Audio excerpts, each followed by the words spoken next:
हर रोज घर पर इस्तेमाल होने वाले शब्द और वाक्य, ये बिल्कुल घर पर ही इस्तेमाल होते हैं, आपके इर्द गिर्द ही इस्तेमाल करते हैं। कौन से हैं वो शब्द, कौन से हैं वो वाक्य, चलिए जानते हैं। सबसे पहला शब्द है हीट, जिसका अर्थ होता है गरम। हीट यानी कि गरम या गरम करना, इस तरीके से भी कई बार इसका इस्तेमाल किया जाता है। जैसे खाना गरम कर दो, हीट द फूड। खाना गरम कर दो, heat the food.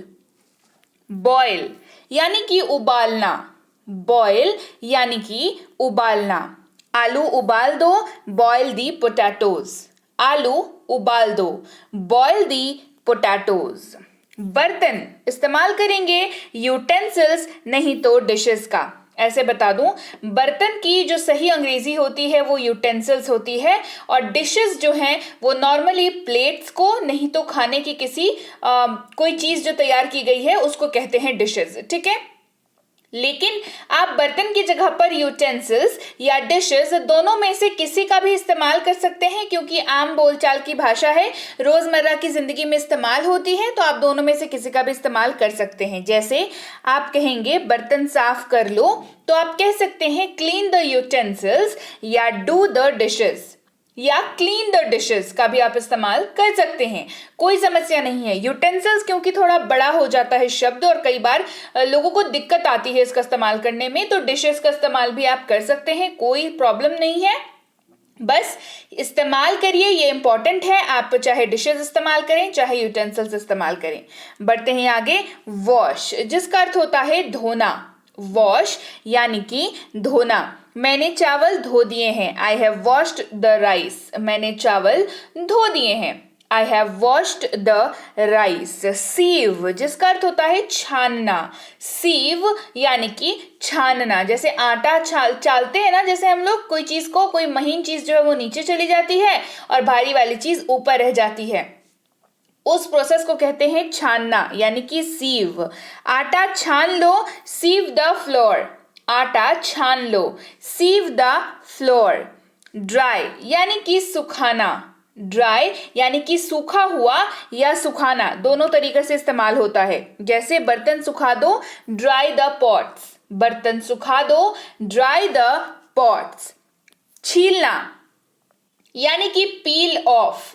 Peel of यानी कि छीलना। जैसे आलू को छील लें, पील ऑफ द पोटैटोज। आलू को छील लें, पील ऑफ द पोटैटोज। मसलना इस्तेमाल कर सकते हैं मैश नहीं तो क्रश। मैश, क्रश दोनों का इस्तेमाल कर सकते हैं। ऐसे आप मैश का इस्तेमाल करेंगे तो ज्यादा बेटर रहेगा।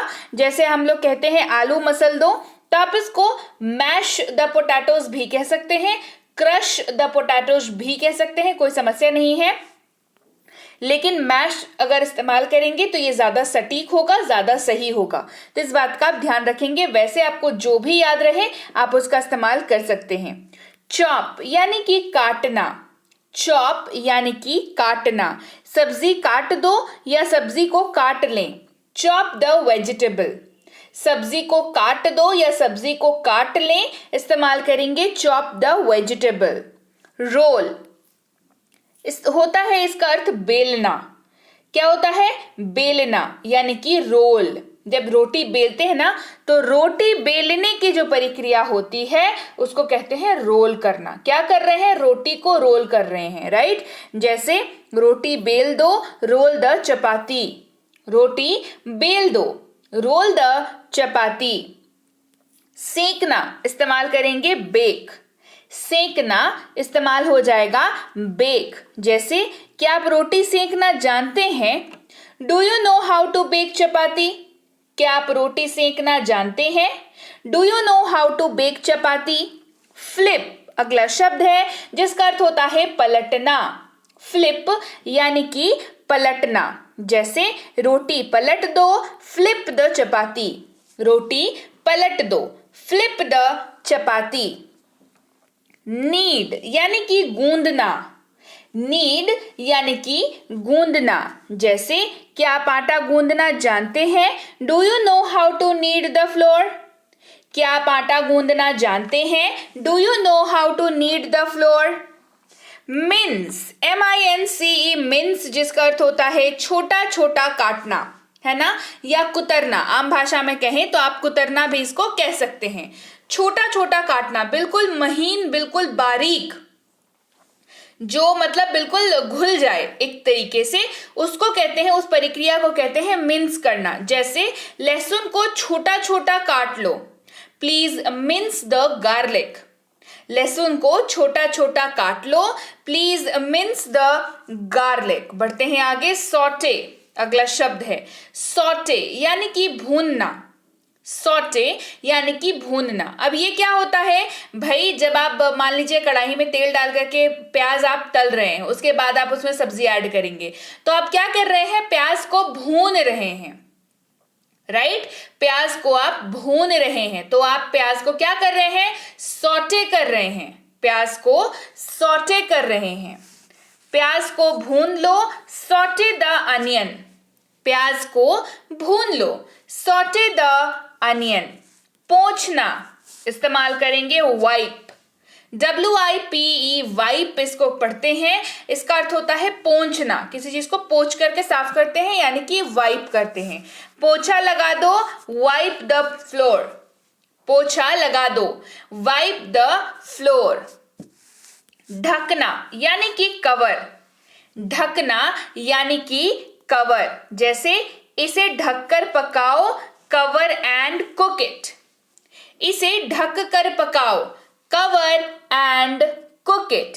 कच्चा या कच्चे, इस्तेमाल करेंगे रॉ, RAW, इस्तेमाल करेंगे रॉ यानी कि कच्चा या कच्चे। आलू अभी कच्चे हैं, पोटैटोज आर स्टिल रॉ।